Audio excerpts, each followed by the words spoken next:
Hello and welcome back to the all new, all different number one comics podcast. We are here with a very special guest. And before I announce his name or anything, I'm going to say that we have a Ringo Award winning comic book writer here who's worked on Punisher, on Moon Knight City of the Dead, Fantastic Four, Hulk, Savage Avengers, done some work on Darth Vader, Black, White, and Red, and then some creator-owned stuff that's amazing. If I say so myself, Spencer and Locke. Thank you. Scout's Honor, The Devil That Wears My Face, a current ongoing from Mad Cave that is one of the coolest horror books you've ever read in your life. And Going to the Chapel. Yeah, there's been quite a few things. Of course, I'm talking about David Pepose. David, welcome to the show. How are you? Thank you so much for joining me today.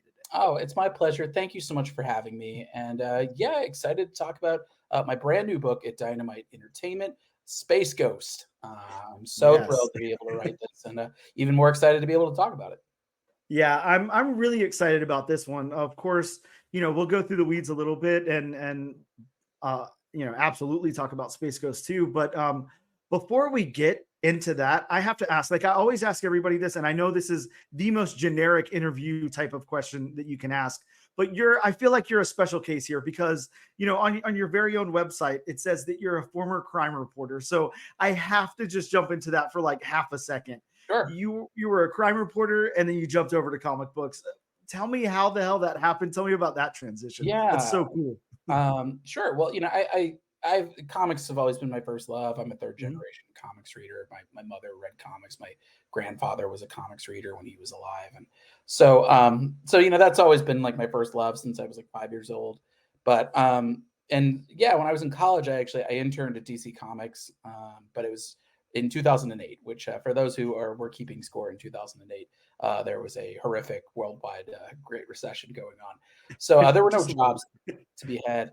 But when I was in college, I also studied journalism. I was the news editor for my college paper. I interned at a bunch of newsrooms around the country. And so I kind of fell back on that. So I worked for the Berkshire Eagle in Pittsfield, Massachusetts.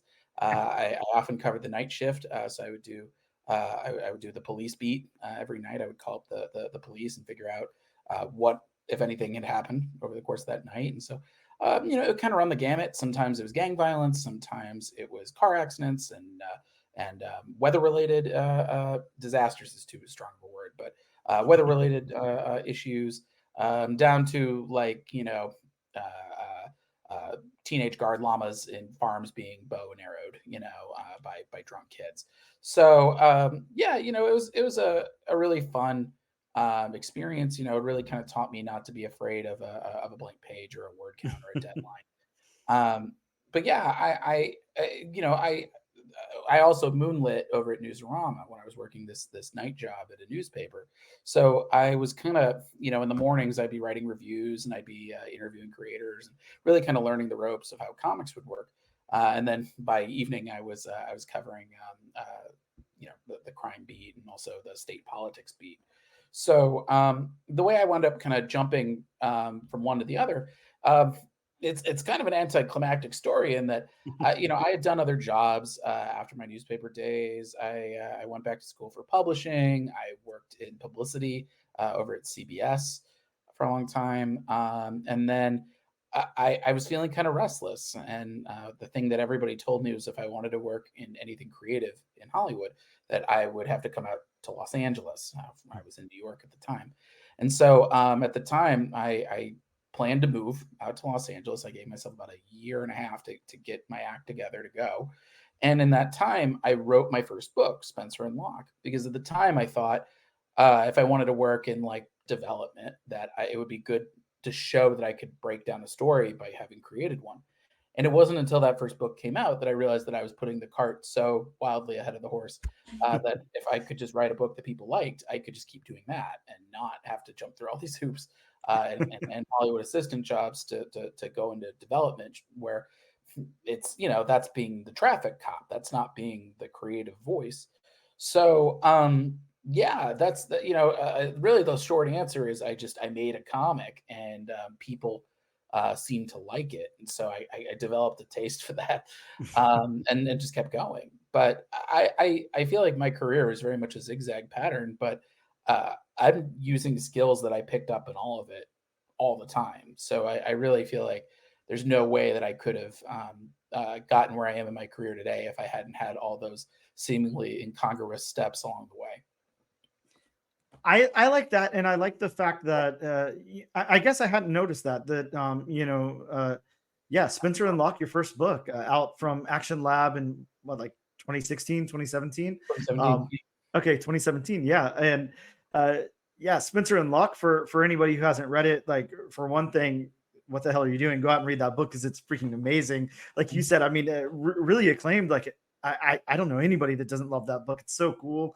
Thank you. Such a fun concept. Yeah, absolutely. Thank you for writing it. But yeah, it's a detective, and he's got like a childhood, like, imaginary friend partner, and like, it's just it's a very cool book. I don't want to give anything away, but a really, really cool book that people should absolutely be reading. Did, like, I don't know, dealing with like reporting crime and stuff, like, somehow influence some of that? Did any of that have any spillover? Was it an idea you had before that, or? Well, so not so much in the specifics, because Mhm. I was covering crime in an interesting part of Massachusetts. It was sort of a very rural part of Massachusetts, Berkshire County, Mhm. and the interesting part about it that I was told when I first moved out there is it's a lot of vacation homes for a lot of wealthy people in the Northeast, but it's also like side by side by like abject crushing poverty from people who are living there 24/7. And Yep. so that was like an interesting counterpoint that I think affected really every story that I did over there. It used to be a GE town, General Electric. So actually, I will say the story that really was influenced most by my time over there was actually my Hulk annual that came out last year. Mhm. Um, where that was set in a small town that like was rooted on one big business. In this case, it was Los Diablos Missile Base, which Mhm. was where Bruce Banner was working. And then when Bruce Banner turned into the Hulk, the base shut down. And so, what happens to this town when their like main economic engine has been kind of yoinked away in such an abrupt fashion? But I think for me, working at the newspaper, is really about the broader skills. Like I said, like just knowing like, okay, you got to think on your feet when you're coming up with story ideas. The worst thing in the world is a blank page, and so if you write something, anything, you can kind of then start building off of that. You can always edit it later, and also just the way I tend to write my scripts in the same way that I used to write my newspaper articles. It's very modular, Mhm. where like you'll write a paragraph and you'll be like, this doesn't have enough setup. So, I'll bump it down a little bit and add some more setup, or vice versa, being like, I'm kind of bearing the lead here. Let me just kind of put this a little higher up. And so you'll lop off the beginning, you'll lop off the end, and you'll write new transitions, but like you kind of keep the meat of what you were saying. And I tend to do that a lot with my scripts. I'm usually kind of breaking it down. I write my treatments, but then I break it down page to page, and then I break it down panel to panel, and then I start adding in dialogue at the end. So yeah, that's I think really the big ways that my newspaper career it wound up impacting my writing career, but uh, Mhm. not so much about like police procedural. Only because I was working in like rural Massachusetts, and that is a very far cry from what I was doing with Spencer and Locke. Mhm. But yeah, like I said, I definitely drew from that experience. And I think I do in certain ways, I still kind of mentally identify as a journalist. Yep. So yeah, I think it really helps in terms of the writing for sure. Well, can I ask you this? How is it coming out the gate? And again, I won't spend too much time. I want to move on to other projects, and of course talk about uh, space, because that's what we're here for. But how was it, coming out the gate with something like Spencer and Locke? Again, that was, unfortunately, we don't hear a lot about like Action Lab now or anything, but especially at the time, like, you're putting out a book in Action Lab. They're putting out some really outstanding stuff. Some really good stuff, and this book comes out, and just again, everybody is talking about it. Like, holy shit, have you read this? This is so cool. I'm here in Jacksonville, Florida, so probably a little far away from where you are, but definitely I remember this book coming out, and I remember my that week that the book was coming out, my local comic shop owner, who I have a really good relationship with at the time, is like, dude, this book is you. Like, this is all you. You're gonna freaking love this. And I'm like, okay, bet. Like, I can't wait to read it. And it was just like, it really was. It was like the buzz all over the comic book shop, like when it was coming out and everything. Really, really cool. What was your Like, shop? Do you remember? yeah, it's called House of Comics and House of Comics and Games. It's closed down now. He closed down right before COVID, but yeah, sadly he's gone. But yeah, just I guess my question is like, how a lot of times people got to build up to something like that, and you're coming out the gate with like your very first book, like people are just like, this is it, this is really awesome. How was that for you?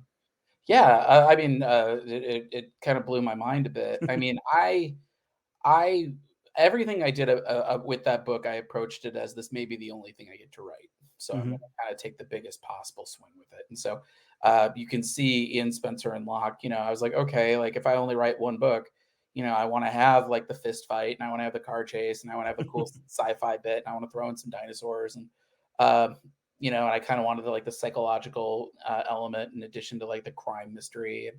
Um, and I did that, yeah, because I was just like, I don't know how this book's gonna go. I mean, I did a riff that was, what if Calvin and Hobbes grew up in Sin City? Yeah. Bill Watterson and Calvin and Hobbes are like some of the most sacred cows there are in comics, and Mm-hmm. rightly so. I mean, he's a trailblazer and a pioneer and a visionary. And so, I wasn't sure. I knew there was going to be a ratio of people who loved it and a ratio of people who just would like absolutely hate the thing on principle, and I didn't know what that ratio was going to be. So, and that's so what I wound up doing is, I pushed that book as hard as humanly possible.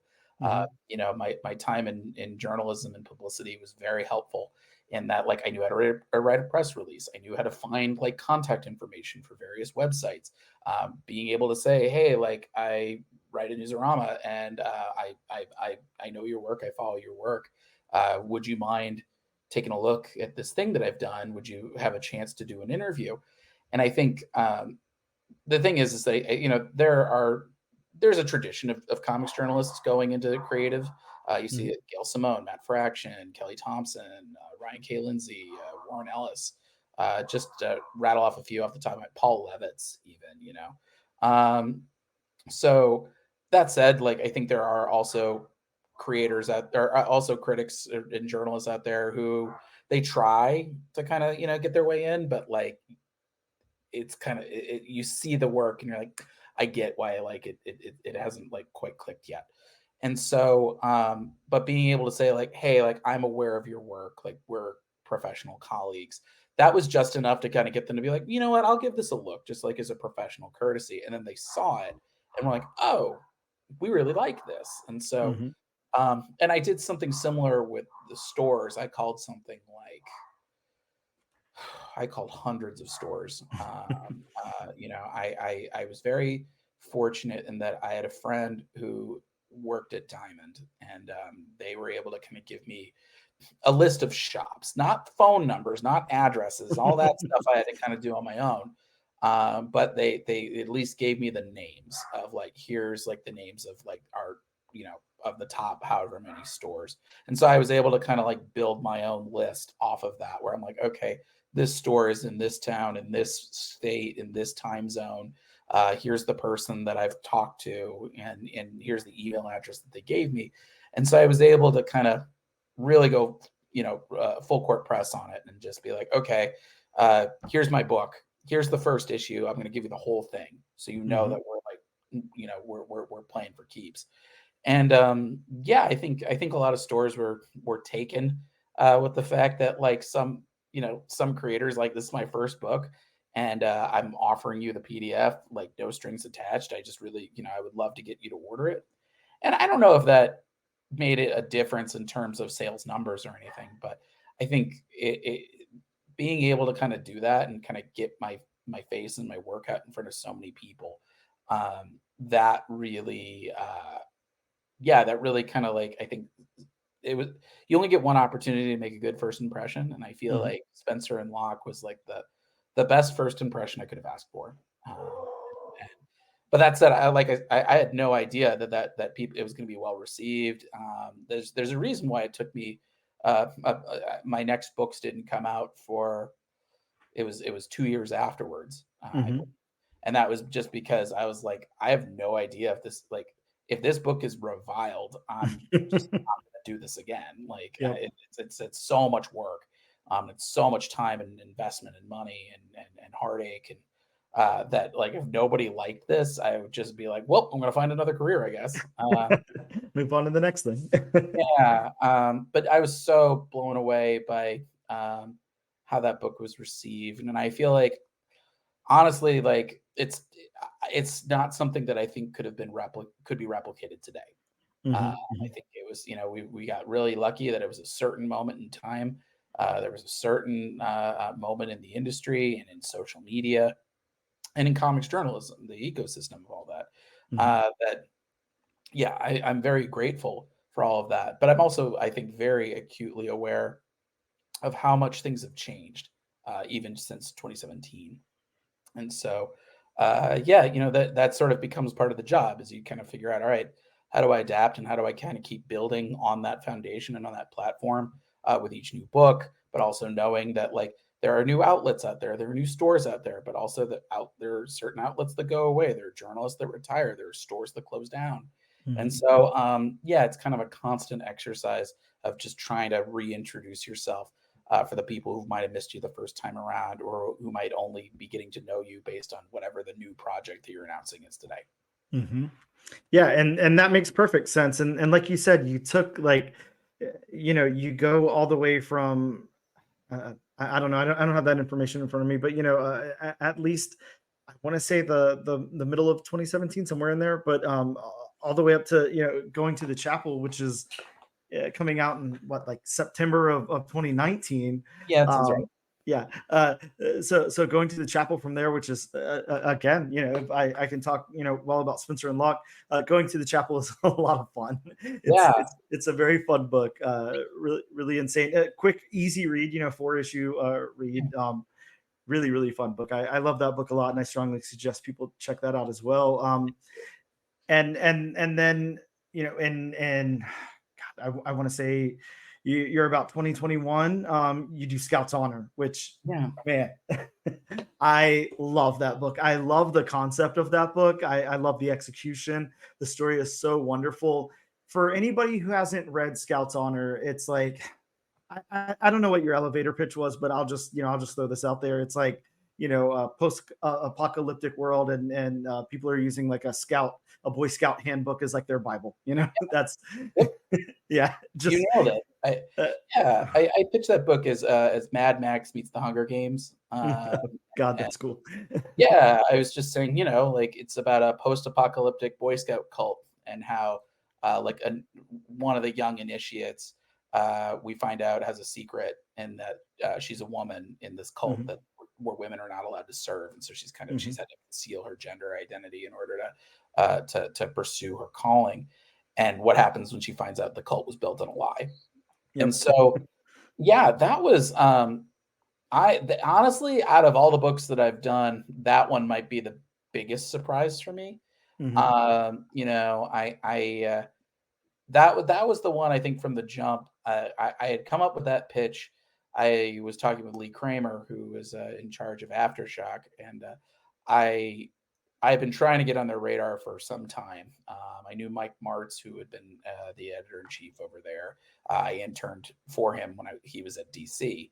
Okay. And so I kept sending pitches, and none of them were going anywhere. And finally, I learned that Lee Kramer lived in Los Angeles, and so I invited him out to lunch. And I said, "Listen, man, like, how do I do this? How do we get across the plate with you guys?" And he was like, "Listen, if you send us like log lines, we can kind of then choose which one we like, and then you can kind of develop that, and we can kind of work with you on that." And so I don't think he expected me to send him like 12 log lines, but Scout's Honor was the 12th one. And it was just, I was like, I have 11 of these that I feel really strongly about. And, I just come up with this idea of like, what about a post-apocalyptic Boy Scout cult? What's the weirdest thing that could be a Bible? And of course, that's the one that Aftershock goes for. I I had to really quickly do a bunch of research and kind of throw together a pitch. And so it was one of those things that I wasn't sure like how the industry was going to view it. I had written that very differently than I had any other books, and also just like there was a lot of themes in that I hadn't really seen explored in a direct market book. Mhm. And so nobody was more blown away than me to see how positively it was responded. I mean, it remains one of the best reviewed books I've ever done. I think it's tied with the second volume of Spencer and Locke. And Mhm. so, yeah, I that book honestly changed my career. That's the book that got me on Marvel's radar. I think Marvel kind of realized at that point I wasn't going away. Uh, they might as well offer me some work. Um, and yeah, and it really built a nice relationship, both with Mike Martz and Christina Harrington, who really took point on Scout's Honor. And they wound up editing my new book at Mad Cave, The Devil That Wears My Face. Mhm. So yeah, I'm really I continue to be proud of that book. Both that and Chapel often feel a little bit like direct market counter programming, Mhm. but seeing the way that people responded to them and seeing how passionate they were about those books, yeah, I don't have any regrets. I feel really good about it. Just again, that's such a wonderful book.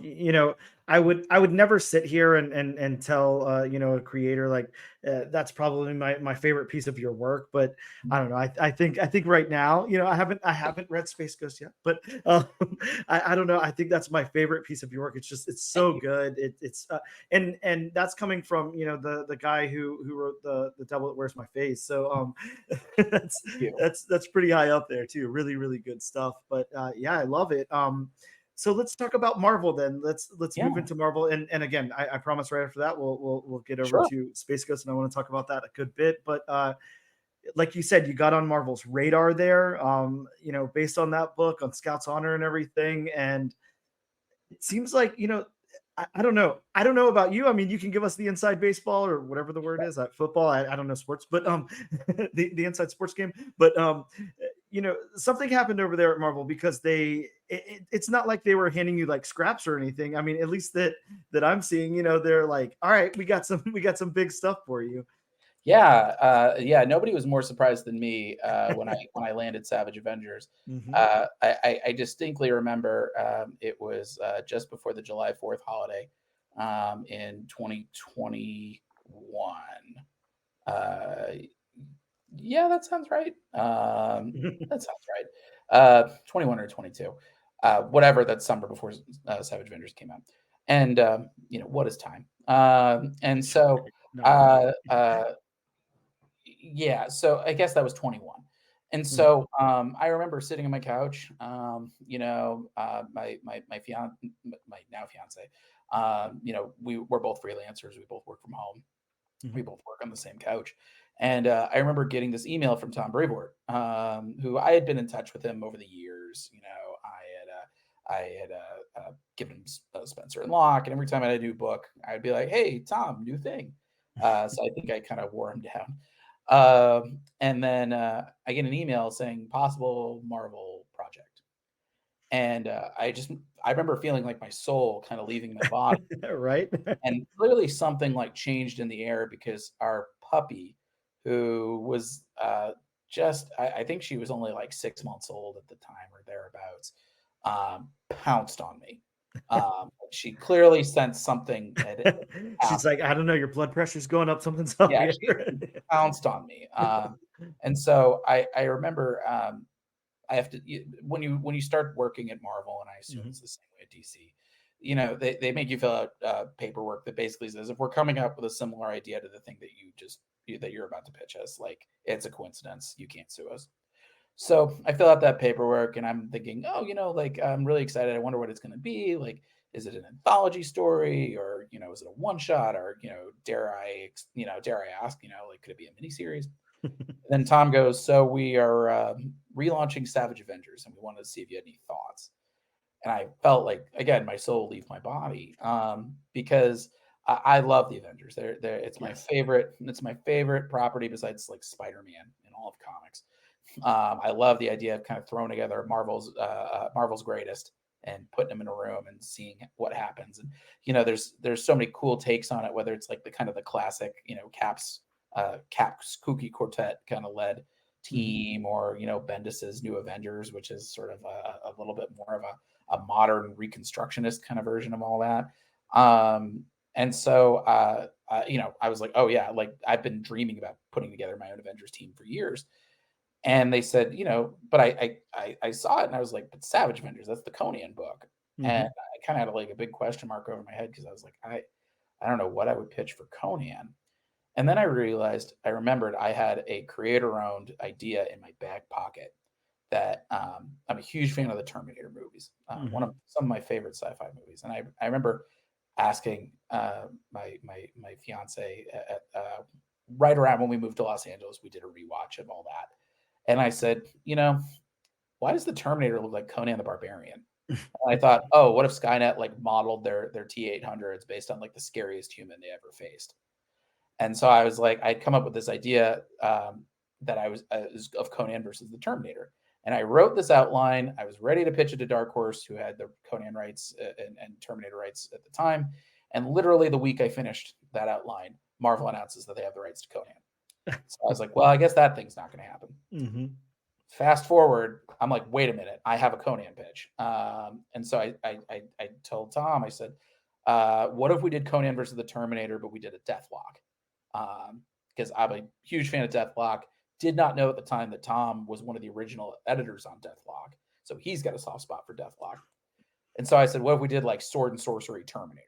Like a Terminator hunting Conan across the Hyborian Age, and there's a bunch of heroes that get caught in the crossfire and they're stranded in the Hyborian Age, and how do they get home?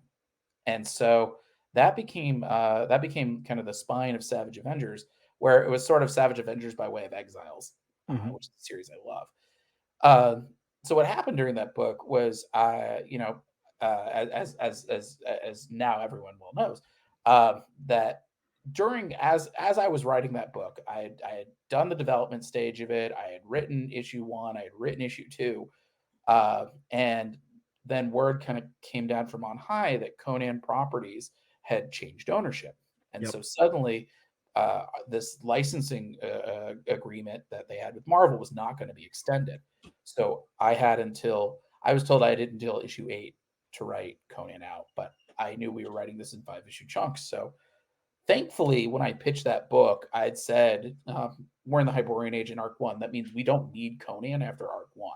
We can always leave him there, depending on what the runway of the book looks like. We can have him come back, or we can have, if we go from the past to the distant future, we could have Conan having taken like the long way around or something. So we see old man Conan or something. And so, I got to use that escape hatch, and then we did a slight pivot for Arc 2 that rather than it being like a post-apocalyptic future that was ruled by the cult of Set that had found Deathlock technology. Instead, we had a Deathlock army that was ruled over by Ultron in the year 2099. And so we were able to bring in Jake Gallows, the Punisher of 2099, as our new lead, as our sort of our replacement for Conan. And that was such a wild, fun series. Carlos Magno did such a great job on it, and very mythic and larger than life, and he threw in all sorts of cool details. And Savage Avengers is sort of, I feel like that was a real career highlight for me. I feel like I've been kind of chasing that high ever since. But yeah, I was able to kind of draw in stuff that I had come up with, 10 years prior when I was writing my own fan fiction, trying to teach myself how to write comics. I had written Avengers scripts, and I had Cloak and Dagger as Avengers in those scripts. I had Daredevil, not Elektra, but I had Daredevil on that roster. And so it was kind of nice to be like, oh, wow, dreams do come true. So yeah, that was a really fun experience. And Marvel was really great in that, they had committed to 10 issues when I pitched it. And, losing Conan, they could have very easily said, wrap it up at 5, like, get it done. Or, cut the thing down to 8, get it done. But Tom Brevoort and Marvel really stood by their commitment on that. And I continue to be grateful. But yeah, it was, and I should also thank Jason Aaron, because I think it was because of Jason Aaron's King Conan that I think we were able to kind of go in under the wire.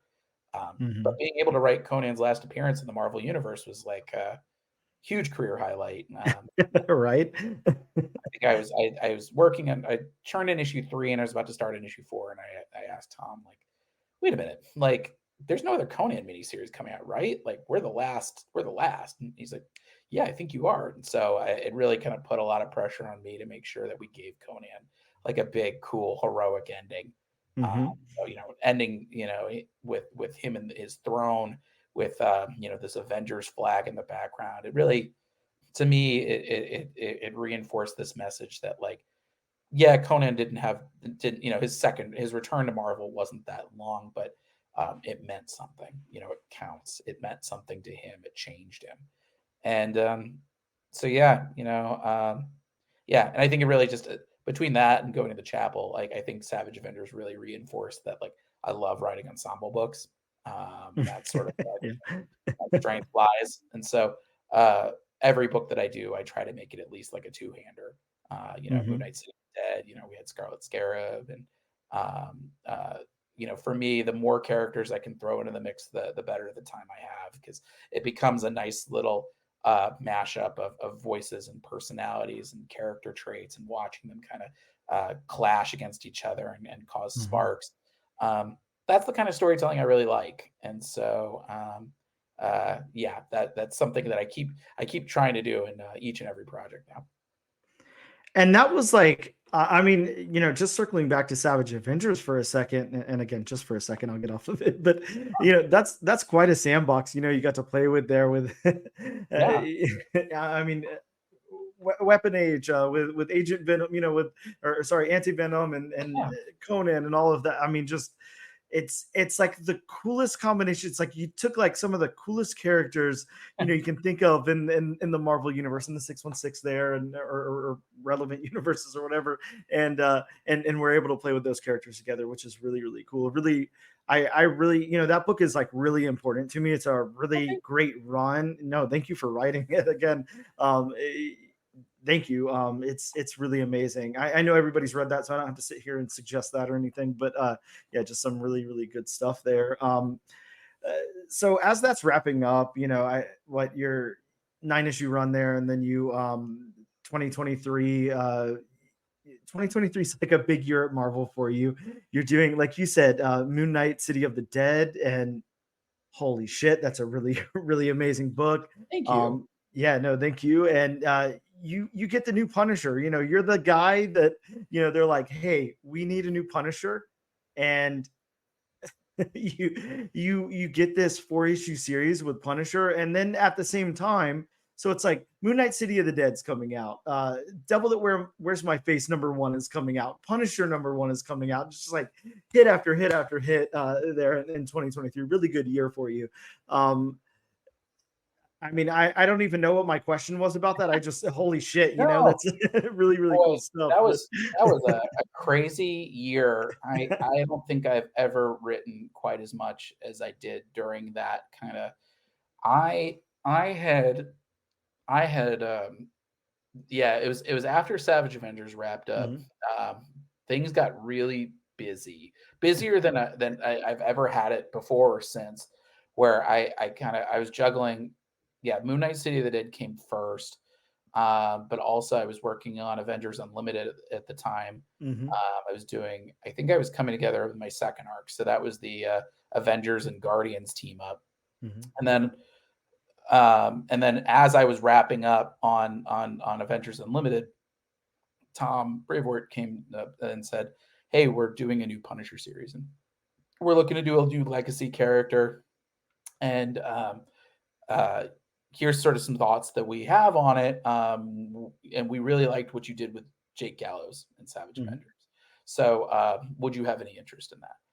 And I have a pitch for just about everything in my back pocket, but like legacy Punisher, like, no, I hadn't thought about that. Mhm. And so, it was one of those things that, like, I knew it was kind of like a tightrope of an assignment, but also, I respect the hell out of Tom Brevoort. Mhm. I see him as a real mentor, and I've done most of my work at Marvel with him. I've been working with him for it's about 2.5 years now. And so I was like, yeah, like if you're editing it, yeah, I will tackle this mini series. And so we talked a lot about like, how do we make a legacy Punisher that kind of carves out his own niche. Mhm. And at the same time, also like I read newspapers. Like I know the Punisher as like a character, as a symbol, as a concept. It's very polarizing. It's very controversial.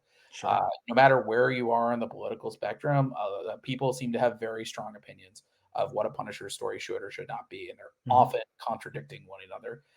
Even more than like the way that like fandom's already kind of scattered and atomized. There's no consensus amongst fandom. Mhm. That's the whole thing. Uh, so I thought a lot about legacy characters that I really liked, and the one that really kind of stood out to me was Robbie Reyes as Ghost Rider, where you have all the other Ghost Riders, you have Johnny Blaze, you have Danny Ketch, they're skull dudes on motorcycles. Yep. That rips. Like, of course, that makes sense why that concept has endured for so long. And then Robbie Reyes shows up and he takes that kind of hell on wheels concept and but he does it's muscle cars now, Mhm. kind of a little lean Fast and the Furious. And I thought that that was really cool, like a cool way to kind of differentiate that character. So I thought, how do we do that for Joe Garrison? And I thought a lot about John Wick, where somebody like the Punisher, like Frank Castle, it's all about it really strikes me as about it's the guns and ammo. It's about Mhm. like sort of the subversiveness of it all. It's like pushing the violence as far as it'll go, Oh yeah. especially in a post Garth Ennis world. Mhm. Um, and I wanted to do something different. So for me, John Wick, it's about the choreography. It doesn't matter what kind of guns and ammo that Joe has, although he does have guns and ammo. But anything in his hands could be a weapon. Like it's very, it's kind of the way that like Damian Scott drew Batgirl back in the day, Mhm. where it's all hyperkinetic and it's all about like you put Joe in a room and you see how he leverages the setting to win a fight. You throw him into a restaurant, you throw him into an office building, you throw him into a park, and you kind of figure out like different ways for him to fight things. And the other thing that we stood, that making him part of Shield, because I Mhm. think that's something that a lot of people argue about, and I completely understand why. Which is like there are a lot of real world people in military or law enforcement who are like Punisher, that's my guy. Yep. Mhm. That's a symbol of extrajudicial vigilantism. That you want the people who are in charge of law enforcement to follow the rules, and so You it's would a little think. appealing to do that. So I wanted to make sure we could put the Punisher on kind of a little bit of a higher shelf. That Mhm. like I don't consider him to be an aspirational figure. So having Shield, be the guy, be the place. It's I am sort of subtly saying like if you're at home, like don't try this at home. Yep. Mhm. You need to be specially trained. You need to have a special shield arsenal. It's totally fine to enjoy this story for the escapism that it is, but like this is not a how-to guide. This is not a manual.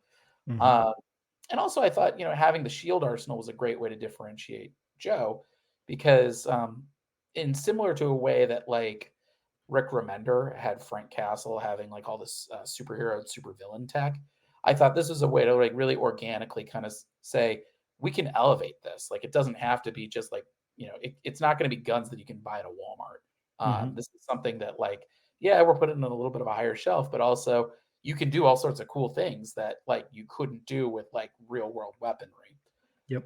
Like tracker bullets or the stun chucks or the smart lens that can like hack into surveillance systems and kind of track people down. So yeah, but I think that book it wouldn't have worked without having Dave Wachter on Mhm. board. He's such a tremendously gifted artist. I know as we're talking, it's a final order cutoff for his new book, Uncanny Valley, over at Boom, which I read it the first issue. It's spectacular. And Dave and our colorist Dan Brown, um, really just a talented duo. That I think they really understood the assignment. Mhm. I talked a lot about. I said, look at Damien Scott's Batgirl, look at Akko on Midnighter. Like how do we kind of like really lean into the choreography of it all? And so, yeah, it's funny because, for all the controversy that that book had, and I understand, like, because again, nobody has Legacy Punisher on the bingo card, Yep. and we had to kind of really walk a tightrope. For many books, I can totally understand, of the political punch and counterpunch, but I was of the opinion that the volume was already very high in the room. The Mhm. temperature was already very high. How do we kind of like lower the temperature in the room a little bit? And so that said, of course, there's going to be people who, it's that's their thing is to, Mhm. be contrarian, or that, they've got their politics, and that's sort of their MO, is to try to leverage them. Um, but it honestly, it wound up becoming my best reviewed book of Marvel. And so I can't complain. We covered a lot of ground in our 4-issue run. Um, Mhm. that was actually the biggest challenge when they asked me to do this, is that they said, okay, here's all these things that we're trying to do with Punisher, and here's sort of the landmines that we're trying to kind of sidestep. And by the way, can you do it in 4 issues? And I remember being like, oh man, like what I wouldn't like, I would have begged, borrowed, and stolen for a 5th issue, Mhm. because there was some cool stuff that I was like, oh, we can't quite fit it in, like, and but I wanted it to still be like Joe's story, Yep. I really wanted to have an issue where we could have him like fight like Spider-Man or Daredevil or something, but I was just Mhm. like, 4 issues, we don't have the room. And also, I didn't want that series to go out and people say, oh, well, the only reason that it worked is because he threw in Spider-Man. Mhm. I wanted Mhm. Joe to stand on his own 2 feet. Um, but yeah, I'm very proud of how that book turned out, and I've already heard rumblings about where Joe might appear next. So they sound very cool. So yeah, I had a lot of fun with that character, trying to kind of pitch him as like what makes a man into a Punisher. How do you Mhm. make that choice to become the Punisher? Because that's a loaded choice, both in the real world and in Marvel 616. So yeah, but I wanted, I sort of pitched him as like, eventually, I want him to be a Punisher for the people, sort of like the Equalizer, where if the law can't or won't help you, this is the guy you call to help you settle the score. And Mhm. that way you can have a Punisher who still does all these Punisher things. I wanted to make sure it still felt like a Punisher book, but it's a Punisher who punches up, and always remembers that it's not somebody who's sort of just marinated in tragedy and vengeance. This is also somebody who, like, I think the best Marvel characters, he's still looking out for the little guy, and Yep. I think that's what kind of um, justifies, I think, a Punisher in my mind, beyond just being kind of a gritty vigilante. Although I understand the appeal, but like, especially if you want to have him exist in the Marvel universe, like, and not get thrown under the jail by Spider-Man or Daredevil, Mhm. I think still remembering that there's a greater good out there is something that I think is very important, and I think can be easily overlooked even by veteran creators. But that's Mhm. something that Tom really impressed upon me, and it's something that I try to bring to all my work now. Yeah, and again, I mean, I feel like I keep saying this about every single book that we're talking about, but man, that Punisher run, so good and just incredible what you were able to do with 4 issues. You read it, and I'd love to read it like as a trade or something, but you read it, and it's just uh, you get done, and you're like, God, how did you pack all that into 4 issues? How did you create? How did you tell this origin story of this whole new Punisher? And take something like you said, it's very divisive. Unfortunately, it's a very divisive character, and for Yeah. whatever reason, like we don't have to.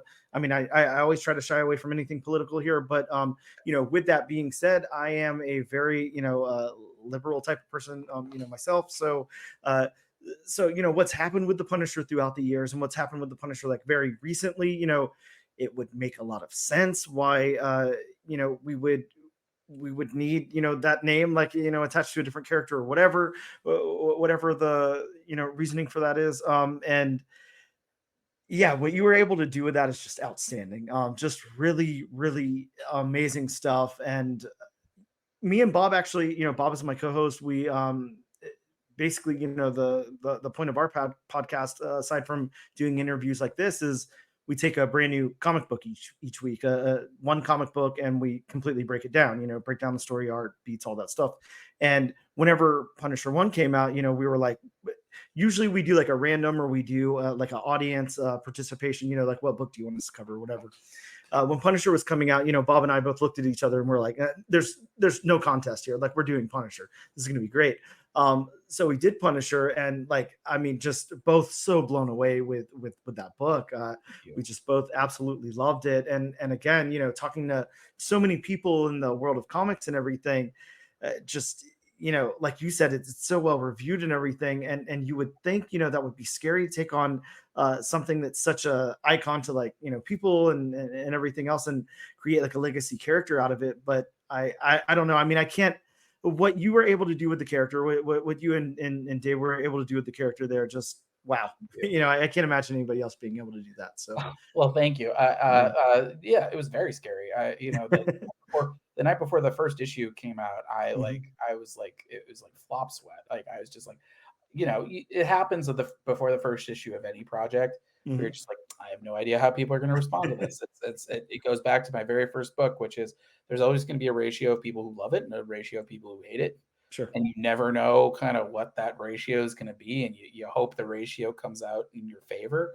Mm-hmm. And knock on wood, I've been really fortunate that it always seems thus far have come out in my favor. And yeah, I think a book like that, especially, we were really kind of threading a lot of needles on that one. And so the fact that it feels like we stuck the landing, and that readers seemed satisfied with it, and our editor Tom Brevoort seemed satisfied with it. That's really all you can ask for. Yeah, and again, such an amazing book. Look, I'm gonna stop talking about all of your past projects because we definitely have to get to Space Ghost, and I don't want to take up your entire night here, but Space Ghost coming out May 1st from Dynamite Comics. Let's talk about Space Ghost. How did you land this project? Did Dynamite come to you? You keep saying you got pitches in your back pocket. Was this something you had dreamed of for a while? Like, where'd Space Ghost come from? No, this very much came out of left field. Similar to how I broke in at Marvel. I've known Nick Barucci over at Dynamite for about 15 years. And I've also really admired Nate Cosby, who's an editor over there. I interviewed Nate back when I was at Newsarama, when he wrote a book called Cowboy over in Archaea, which is with Chris Eliopoulos. Really great book. Very cartoony, but it had like a real sense of pathos to it. And I was so impressed with the way that he juggled those tones. So every time I'd have a book out, I would email Nate and just be like, hey man, I got a new book out. Let me know, if you or Dynamite ever want to work together. And so Nate, I guess, he would keep getting those emails and keep getting PDFs. And so when Dynamite signed their deal with Warner Brothers Discovery to do a line of licensed comics like Thundercats and Space Ghost and Johnny Quest and Powerpuff Girls and I think Flintstones and Wizard of Oz. There's one more I'm forgetting, but when they put that team together, Nate passed my stuff to Joe Ryban, who's editing Space Ghost, and he was like, I really think David would be a good fit on this. You should really reach out to him. And so at New York Comic Con last year, they had just announced that new run, or that agreement, and they announced Declan Shalvey and Drew Moss on Thundercats. Joe comes to my table at New York Comic Con. He goes, listen, we just did this new deal with Warner Brothers, and we have a Space Ghost book. We think you're our top pick. Would you have any interest? And I just wrapped up on Punisher, and I had an opening in my schedule, and so I started thinking about it, and I was kind of like, I was familiar with Space Ghost, and I grew up in the '90s, so I knew Coast to Coast, and when I interned at DC, I learned about Alex Toth, and I learned about the history of Space Ghost, like as a traditional superhero that came out the same year as Adam West's Batman. And I had read, I don't remember if they did a re-release or somehow I got my hands on Joe Kelly and Ariel Olivetti's Space Ghost trade when I was interning. And so that was like a Batman Begins kind of relaunch, new origin for the character. And so I was so struck at the spectrum of tones that Space Ghost could inhabit. And in particular, the thing that really stood out to me was that nobody had really explored the history of how like Space Ghost wound up taking in Jan and Jace and Blip. And I thought, oh, that's a cool storyline. Like it's something that it's funny. It's a series that's very often maligned, but there was that one kernel that I really enjoyed about it, which was in Frank Miller and Jim Lee's All Star Batman and Robin, which tried to explain like, well, why does Batman take in like a circus kid of all things? And I remember thinking about that. I was like, oh, that's a cool thing in that series. And so that was sort of the thunderbolt that hit me when Joe said, "Do you want to do Space Ghost?" So I was like, "Oh, like it's a family story. It's an ensemble piece. It's similar to the found family elements of Savage Avengers. This is about how like a lone cosmic vigilante crosses paths with two orphan teenagers, and based on the circumstances, has really no choice but to take them in. And how do they become his sidekicks? How do they become his trusted partners? How do they become this surrogate found family? And how do they become Space Ghost's new reason to live? And that I was like, oh, that's a Space Ghost story that hasn't been told. And it's one that I think is so character driven. And one that like, given how there's a whole generation of people who only know Space Ghost as a talk show host. And to be honest, there's a whole other generation that only knows him as sort of the Adam West campy original cartoon. We're able to kind of take those vibes and that design and the energy of the original 60s show and bring it into 2024 with 21st century storytelling sensibilities in a way that is not going to come across as grim and gritty. We're not looking for this to be oppressive, but it instead kind of sits tonally somewhere between like Batman the Animated Series and Batman the Long Halloween. Wow. And so we're able to take Space Ghost through this gauntlet of all of his iconic villains, while also kind of like showing how he as a character evolves alongside Jan and Jason Blip, and eventually how he kind of reclaims his humanity again. I can't wait to read this because I don't have the synopsis or solicit, or I can't think of what word I'm talking about, but in front of me or anything. But it's whenever you look at the cover art for this thing, the cover art alone is just so striking. Just that regular A cover, just amazing. And then knowing that you're writing on it, and your whole creative team there, just really, really amazing. I really can't wait to read it. It's looking great. This, I have to ask you this, and if you can't answer, if you don't want to answer, like perfectly fine. We just move on to you give me a head nod and I keep going. But for a long time, at least for people like kind of in the same scene that I'm in or whatever, Dynamite was like a little divisive, like for a while it was like Dynamite books are kind of weird, like they're doing a lot of Vampirella, like stuff that and whenever you dig into it, really well written stuff with really striking visuals and all that, but just on the surface, like this isn't really for me, this is like kind of oddball stuff or whatever. And then like you said, they're kind of doing this relaunch and everything, they're doing a lot, they're taking some chances. And I know, Bob and I reviewed Thundercats, of course, and, absolutely loved that book, amazing. Gargoyles has been really good. There's a lot of stuff out there that's really, really good. Even the Disney villain stuff, and all of that, really, really good stuff. We recently did, and I'm trying to think of the writer's name on the book now. It's not coming to mind, but maybe I'll think of it in a minute. But we did Elvira meets H.P. Lovecraft, issue number 1. And that's probably David Avalone. Yeah. Yes, David Avalone. Okay. And it was, again, like I said a few minutes ago, sometimes we just throw books on a random wheel, like new number 1s that are coming out. Sometimes we ask our audience, what books they want us to cover, that kind of thing. And this happened to be a wheel week. So we put like 4 books on the wheel. We got like a Marvel number 1, a DC number 1, a really deep indie dive. And then we have this Dynamite book because we're like, Dynamite's got a new number 1, whatever, we'll throw it on there. The last couple have been pretty cool. So we throw it on there. We end up reading this book. And like, I mean, I shit you not. Like, Bob comes over, because we do the podcast here at my house together, and Bob really doesn't like to do anything remotely. So he doesn't like to, sit at his house and record like the way you and I are right now. He likes to come over and be face to face and do it. Sure. So Bob gets over here. It doesn't really say a word to me. We get the casual, like, hey, how are you? It's out of the way. And then I'm like, I have the book sitting here next to me. I'm like, so what'd you think? And he's like, dude, I don't want to tell you what I thought, because holy shit. I mean, this, like, both of our jaws just hit the floor when we started talking about this book. And we were like, I had the lowest of expectations. Like, it was like, I wasn't expecting anything. It's an Elvira book. It's HP Lovecraft. Like, what are they going to do with this?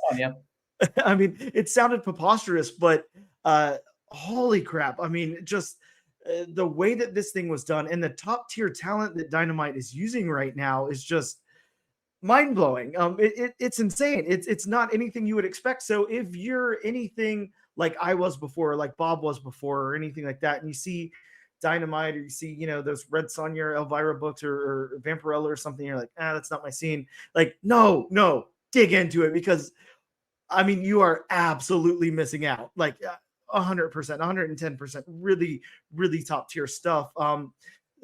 So did you have any, of that whenever Dynamite first came to you? I know you said you knew some people over at Dynamite, so maybe not, but did you have any reservations? Like, what were your thoughts? No, I mean, I think particularly with this project, I mean, Joe, as he was describing it, everything he said was, it really made everything he said made the project sound even more and more appealing. Both he and Dynamite and Warner Brothers all kind of recognized that, like, the original Space Ghost cartoon, those are 5-6 minutes a pop. Yep. There's no continuity, there's no backstory, there's no set history. Really, all those episodes barely had enough time to introduce a brand new villain, which you kind of only get to see what they do. Like Brack breaking out of prison, or sorry, Zorak breaking out of prison, or Brack trying to hijack like a gold freighter. But beyond the designs and the voice acting and just what are they trying to do this week, there's very little like backstory in any of these characters. And so I was told from the jump, like, you can kind of come up with something that feels organic and character driven and exciting. So that was that was very cool, having that kind of latitude. And also, I was told, like, listen, like, can you pitch us like a year's worth of story? And I said, could I do a year and an annual? And so I've pitched them 13 issues. Wow. And so, knock on wood, hopefully there's no catastrophes that would change that. But I'm about a third of the way through already. And so and Jonathan Lau is drawing like a Terminator. So we've got, this will be, if all goes well, this will be the longest run that I've ever had in a series. And so, those were all very appealing things to me, especially, right after sort of the tight time frame of Punisher. I was like, oh, kind of something that, like, I can really kind of stretch my legs a little bit and not have to worry about really anything other than, like, just how do I reinterpret this work in the most dynamic way possible. So, and also just, I feel like there's been so many creators who I really respect who have done books at Dynamite. Brian Edward Hill, Torrin Gronbeck, Mark Russell, just to name a few.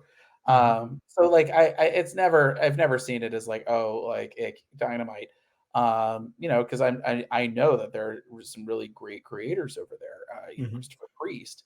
And so, yeah, honestly, like, I've been knocking on that door for so long that I was like, yeah, like, but I will say that, and Phil Kennedy Johnson doing James Bond, of course, a good buddy of mine. But yeah, if anything, the thing that I was most surprised was, I was kind of like, the only reservation that I had ever had with Dynamite was, I don't know what I would do for half these licenses. Like, I don't know what I would write for Green Hornet, or or Red Sonja, because I think I was a generation too late for a lot of that, or even Elvira. But when they approached me with Space Ghost, and I immediately kind of said, well, what if we did it like this? And they responded with absolute enthusiasm. I was kind of like, okay. They pitched me on, like, something that, like, I think I could do a really good job at.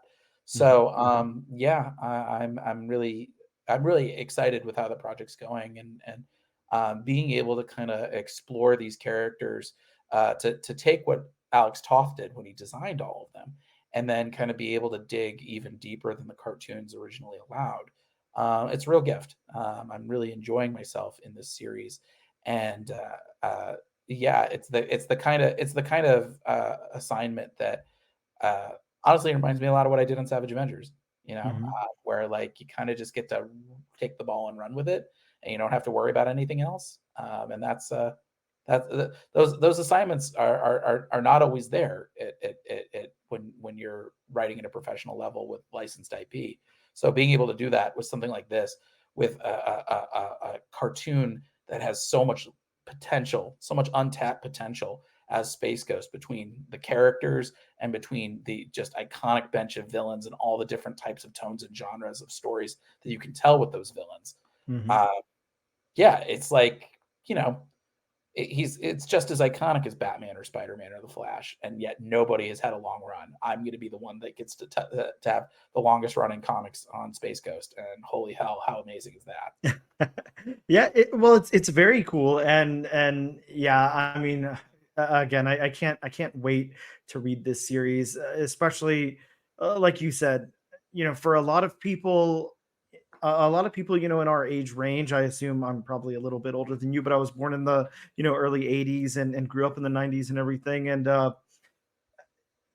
Space Ghost Coast to Coast was a huge deal. It was a lot of fun. You're getting to see that late at night and everything, and it's cool. It was cool when I was a teenager or whatever, whatever age I was, a preteen and all of that. And I think this is going to resonate with a lot of people because a lot of people are going to go back for that, come to it from that understanding, hey, it's Space Ghost Coast to Coast, but it's like a fleshed out story about where this character came from instead of, sitting here interviewing people and like doing a Beavis and Butthead style, uh, music video thing. But yeah, I see this going really, really well. And then knowing that you're the one, in there, fleshing it out, Yeah, it has so much promise behind it. So, thank you.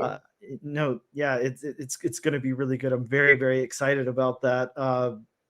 So again, that's coming out May 1st. So I don't think we haven't hit FOC yet. That should be the first week of April, I would assume. Yeah, April April 8th. 8th. April Okay, 8th. 8th. Yes. Okay, cool. Yeah, so April 8th. So I'm gonna point out right here, I'll just take like a quick second to say, and I always say this anytime anybody's got a book coming out, the very most important thing that you guys listening can do is hit your local comic book shop up and let them know you want that added to your pool before that FOC is up. Um, I'm not too worried that your local shop's not going to have it, but I think it's going to sell very, very well. So, if they order, 25, 50 copies or whatever, and then you walk in 30 minutes after opening and it's all gone, you're going to be a little pissed off at yourself. So, Yes. hit them up before that FOC and make sure you add it to your pool. And hell, I mean, I know what I'm going to do. I'm going to be hitting my local shop up and be like, just, follow me throughout. I heard from inside sources that we're getting 12 issues plus an annual. So throw them all on my pool, make sure that I'm good to go. Yeah. Throw some variant covers in there, whatever. But The thing is I would write more. mhm, It's one of those things that the best part about Space Ghost is also the hardest part about Space Ghost, which mhm, is there's so much cool stuff that you have to choose. And yep. we're actually structuring this in similar to the way of Batman: The Long Halloween. We're doing a lot of done in ones. We're doing a lot of self-contained stories because Mhm, we want to hit as many of Space Ghost's villains as possible.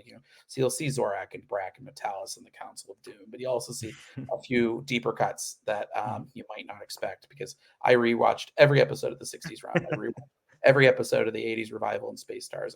I watched Batman and Space Ghost team up in The Brave and the Bold. I mhm, reread all the comics appearances, the Joe Kelly run, Jeff Parker and Doc Shanner on Future Quest, Future Quest Presents, even Mark Evanier and Steve Rude on their Comico one shot.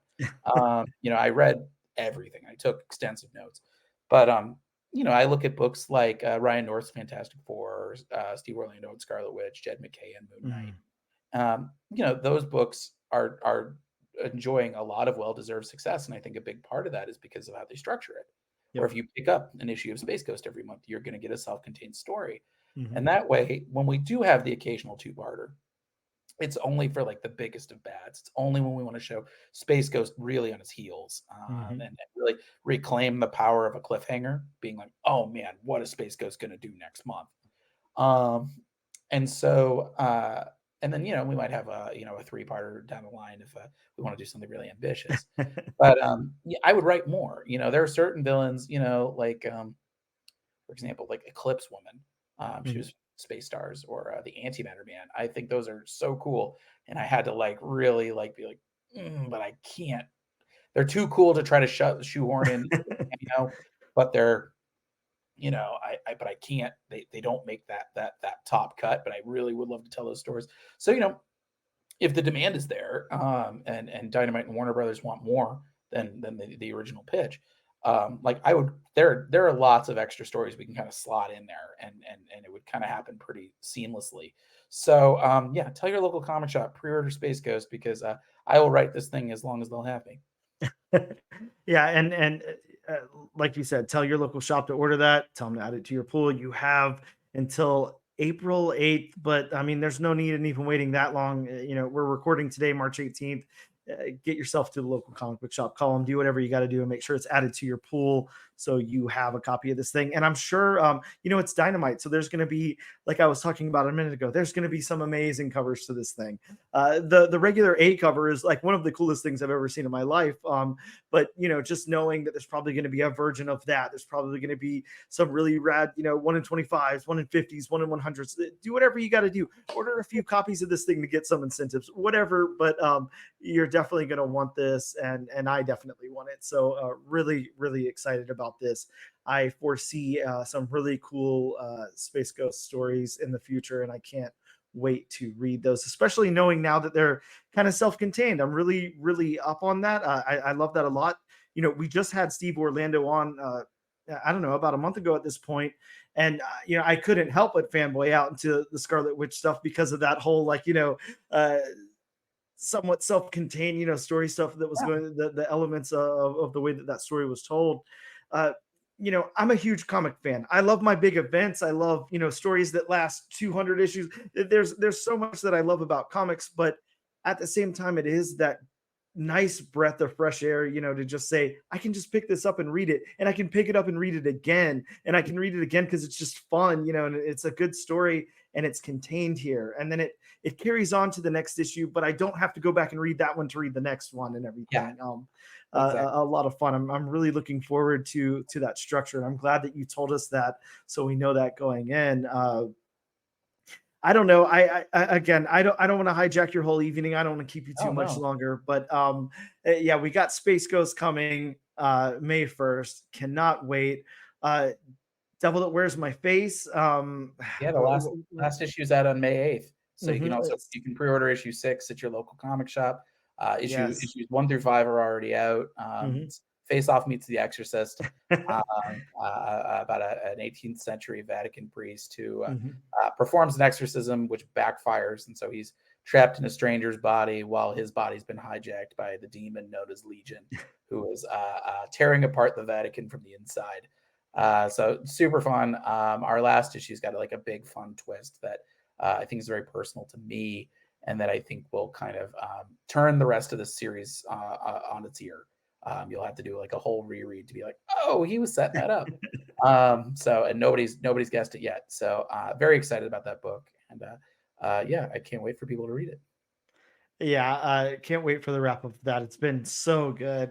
Yeah, I'm looking forward to that. I'm sad that it's gonna go, but knowing that you put your whole heart into that last issue, and it's got Alex Cormack did a spectacular job on the art. I consider him a good friend, wonderful collaborator, and he and I are already sort of putting our heads together on what we're going to work on together next. Amazing. Thank God. And that kind of brings me around to, wrapping this thing up. Sure.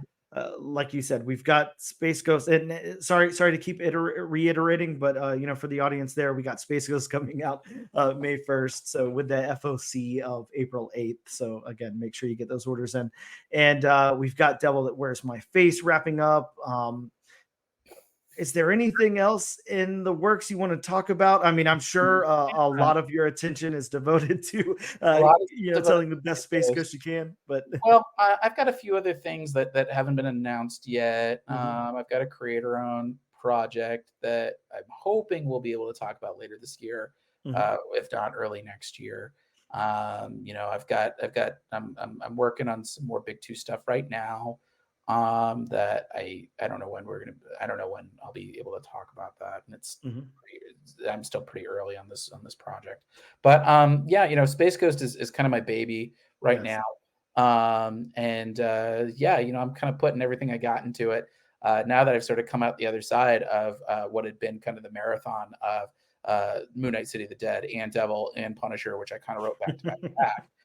And sometimes I would kind of jump from one issue to the next. It's been kind of nice to just like focus 100% of my attention on one thing for now. But that's changing already, and I'll be splitting my focus again.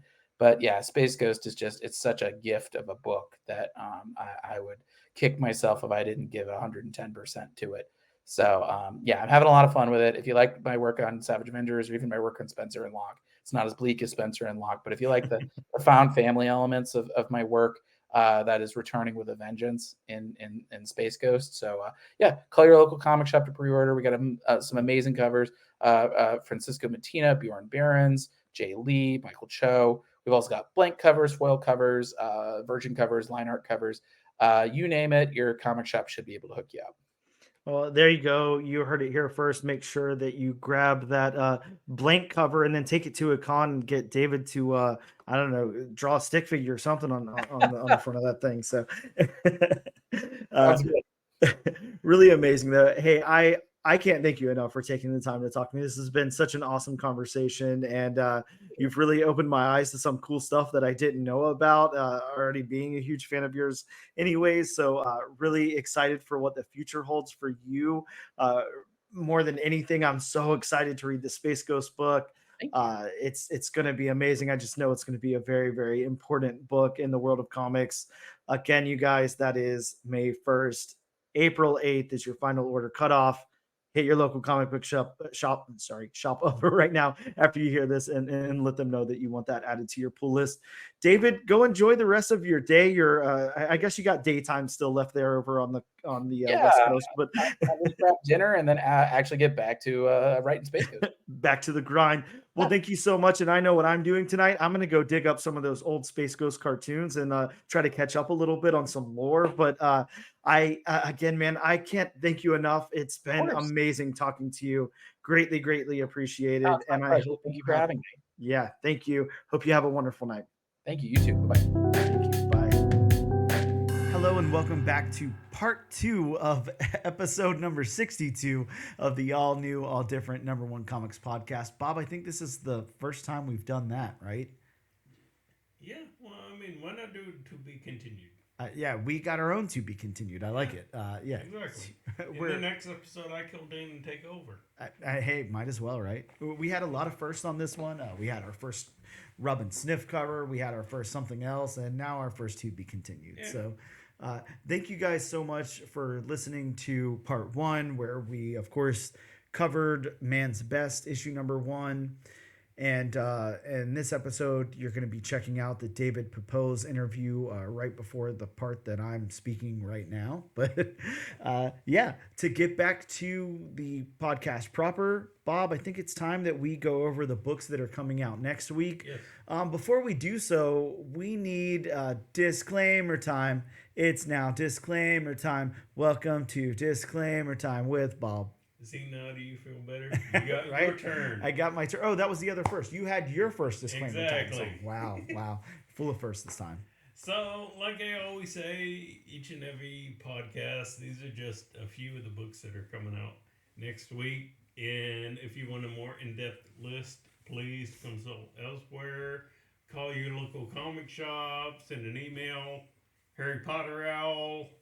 Please get those Harry Potter owls out there. I mean, just imagine, in your neighborhood, how many owls are just standing there waiting for someone to send a letter or something. They feel worthless.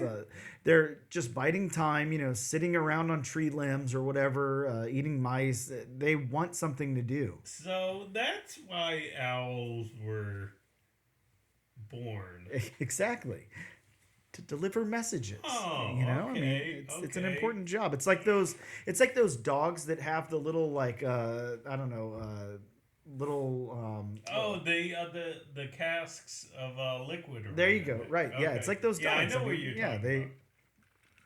And I mean, hell, you can get yourself one of those dogs. Wrap up a letter in that. Have it, run to your local comic book shop for you, and tell it to come back with a letter explaining all the titles that are coming out. If you live in Jacksonville, Florida, like Bob and I do, right? If you live in Jacksonville, Florida, like Bob and I do, all you have to do is send your dog over to Gotham City Limit and tell Ben K or Jonathan that you want to hear all about every single title and the synopsis and their review of what's coming out next week. And they'll have no problem doing it. And tell them that Bob sent you from the all-new, all-different #1 Comics podcast. I'm sure Pacer and that dog would get along great. Right? Or it'd be like a, horrible battle where Pacer wants the little vial of liquid and, yeah. Yeah. So, starting off the list from Image, we have Feral #1. Speaking of dogs and animals in general. Man, I'm excited about this one. It's not a sequel series to Stray Dogs, but it is from the creators. And it's about cats instead of dogs. And this is about 3 indoor cats who become lost outdoors during a nightmarish rabies outbreak. So you finally read Stray Dogs, so you know where this might go. Pretty crazy. I'm really excited about this book, actually. It does sound like an animal version of The Last of Us. Right? Yeah, it sounds terrifying. Yes, it does. Yeah, this has the potential to be a really great book. An imprint we don't talk about that much from Distillery. We have White Boat #1. The sad thing about this imprint, this publisher here, is I really like the stuff they're coming out with. I really like the creators that work on these books and everything. They get top-notch talent here. But it's that eternal problem where I just don't want a whole bunch of magazine-sized stuff sitting around. It's also very expensive, $8-9 books instead of like a $3 or $4.99. Not that I don't mind paying the price of the contents there. And the content's there. I mean, it's really good stuff. But it's just it's a hard sell. Why not just have regular sized issues? What's the problem with the regular sized issue? I'll get off my soapbox. This one is white boats are the mega yachts that the rich use to trap and transport victims to a remote island where secret cults that have existed for millennia work on something called the Human Project. Wow. So a little terrifying. This one is written by Scott Snyder. Yes, that's Scott Snyder. And illustrated by Francisco Francavilla. So this is about to be the most beautiful book you've ever seen in your life.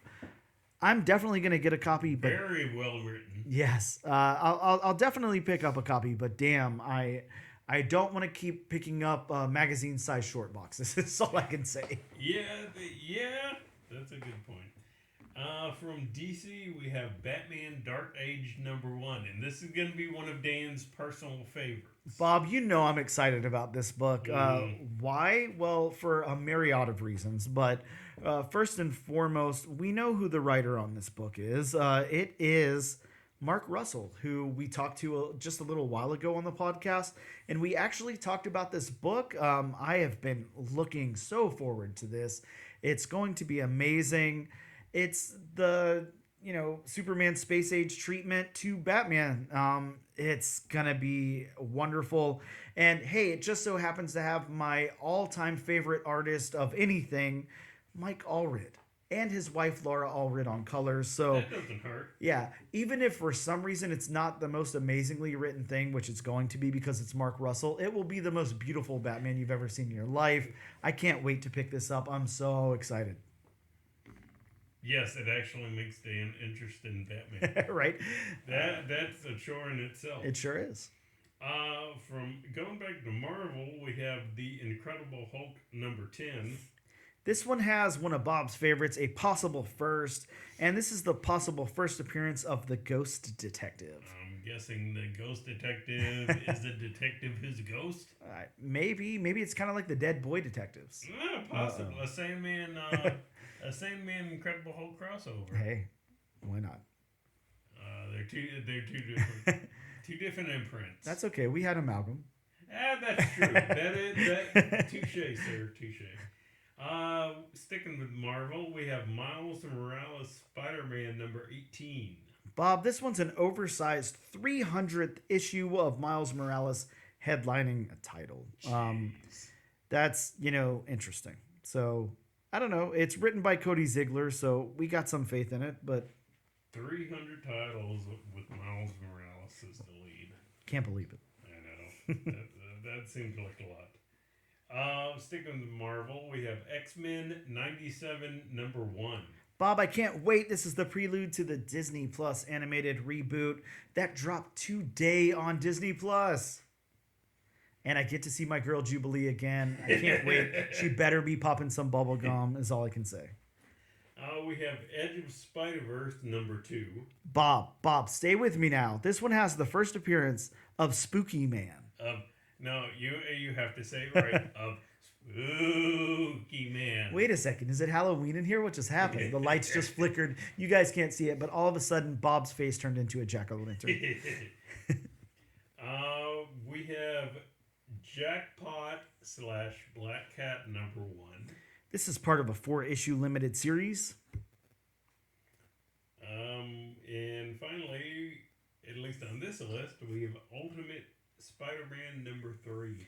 Of course, always worth picking up any of the new Ultimate titles, Yes. especially Spider-Man. Yes. This one's got Spider-Man and Green Goblin teaming up to fight a new villain. Who So that villain is, you'll have to pick it up. you'll have to pick it up to find out. That's right. That's the only way to tell. Those are the new books from that source. Let's, of course, talk about some books from a couple of other sources. From Image Comics, we got Philadelphia issue 34. Amazing book. We also have Local Man Bad Girls number 1. Really excited to check that one out. Sam and Twitch Case Files number 1. So a Spawn spinoff there. Should be a lot of fun. We've also got a new book called Under York number 1. This one is a miniseries premiere. It looks really cool. I'm assuming that it's something under New York or something like that, but it looks like a lot of fun. And I think I said each one of those books was a lot of fun. So, again, if you're taking shots, I apologize for the drunkenness. It's a lot of fun. It is a lot of fun. From DC Comics, we got Primer issue number 1. That's a new number 1 in the DC universe. Don't know much about that character or if this is their first appearance. From Scout Comics, we got Choco Liche number 1. Don't know what to say there. We also have some great books coming out from Boom Studios. We've got Mighty Morphin Power Rangers 118, as well as Berserker Poetry of Madness pen and ink. That's right. Berserker Poetry of Madness is getting a pen and ink inclusion there, so make sure you check that one out. We've got Ghostbusters Back in Town, issue number 1 from Dark Horse Comics, as well as The Goon. Them That Don't Stay Dead, issue number 1, so a spinoff in the Gooniverse. I just wanted to be able to say Gooniverse, right? I mean, you were waiting to say that, I don't know weren't if that's you? been coined already, but if it hasn't, somebody really missed the opportunity. There is really all I can say. From Opus Comics, we got Cradle of Filth, Queen of Winter, issue number 1. And from Blood Moon, we have Land Left Behind, issue number 1. I know I talked about this before, but I guess it got delayed. So hopefully this one comes out. But it's got dinosaurs in it, so it better come out because I love my dinosaurs. Morning Star, issue number 1 comes out. I actually interviewed one of the writers on that book just a little while ago, and we talked quite a bit about it. So really, really stoked to check that one out. And don't forget that issue number 5 of The Sickness from Uncivilized comes out. That is a wonderful, wonderful book. And if you like insane horror that's going to keep you up all night, make sure you check that one out. And those are some of the books that are coming out next week in addition. Let's go ahead and move over to our lovely, not sponsored by wheelofnames.com to figure out what book we'll be covering next week. Bob, of course, we've got 3 books on the wheel here. It's up between Batman, Dark Age, Feral, and Ghostbusters Back in Town. Bob, either way, it's going to be a good week, I think. So I'm really excited to spin this thing and see where it lands. And it looks like next week we're going to be covering Feral issue number 1, Bob. So that's where we've landed. No Ghostbusters, no Mike Allred, but we get Feral. Excited to check that out. Cats with rabies. I'm terrified. I hope you have your rabies shot, Bob, because oof. it's not looking good for you. You'll find out. Ouch. Well, that scares me even more. Thank you guys so much for tuning in. Thank you for checking out our really, really intriguing David Pepose interview. And as always, make sure you check us out on social media. We are on Instagram under ANAD_1 Comics Podcast. We're on Twitter or X at ANADNO Comic Pod. You can also check us out on TikTok for as long as that exists at ANAD1 Comics Pod, and the comic book channel on YouTube. This week and every single week, we like to give away a copy of the book that we reviewed. All you have to do is use the hashtag AllNewAllDifferentNation in a social media post of your choice to be entered in the giveaway. And hey, if you live in Jacksonville, Florida, stop by Gotham City Limit. Tell Ben K, Jonathan, and Pacer that we said hey, and that the All New, All Different #1 Comics podcast sent you there. Thank you guys so much for tuning in. We'll see you next time.